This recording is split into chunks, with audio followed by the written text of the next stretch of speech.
সে ভাবছিল তুমি তার পেছনে ছুটবে, ভাবছিল তোমাকে ছেড়ে যাওয়াটা তোমাকে ভেঙে দেবে। কিন্তু একটা জিনিস সে ভাবেনি, তুমি ভাঙোনি, তুমি বদলে গেছো। তাকে ছেড়ে দাও, তাকে ভাবতে দাও সে জিতেছে। কারণ সে যখন সাময়িক উত্তেজনার পিছনে ছুটবে, তুমি তখন স্থায়ী শক্তি তৈরি করছো। আর যখন সে শেষমেশ ফিরে তাকাবে, বুঝবে যে মানুষটাকে সে ছেড়ে গেছে সে আর এখন নেই। প্রথম অংশ, সে তোমাকে বদলে ফেলেছে কারণ সে আসলেই তোমাকে জানতো না। আসল কথা বলতে গেলে সে একজন মানুষকে ছেড়ে যায়নি, সে তার নিজের একটা ধারণাকে ছেড়ে গেছে।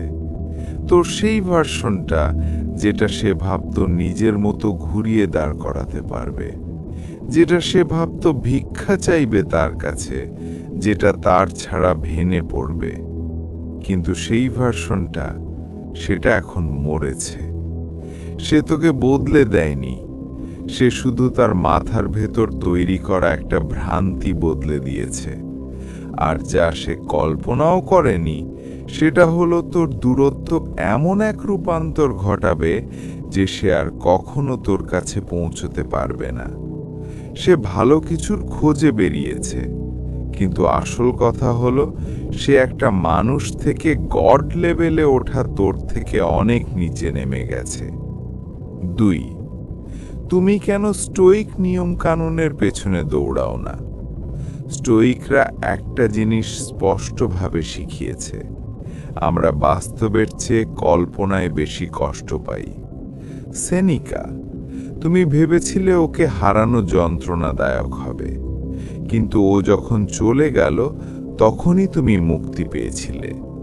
ও একটা প্রতিক্রিয়া চেয়েছিল, একটা মেসেজ, ওকে ফেরাতে একটা দুর্বল চেষ্টা। কিন্তু একজন স্টোইক মানুষ এসব কিছু করে না। সে কিছুই করে না, কারণ কিছু না করা মানেই সব কিছু করা। এটা কোনো কথার চেয়ে অনেক বেশি জোরালো বার্তা দেয়, তুমি আর আমাকে প্রভাবিত করতে পারবে না। আর এইটাই সেই শক্তি যা নারীরা ভয় পায় এবং গোপনে আকাঙ্ক্ষা করে।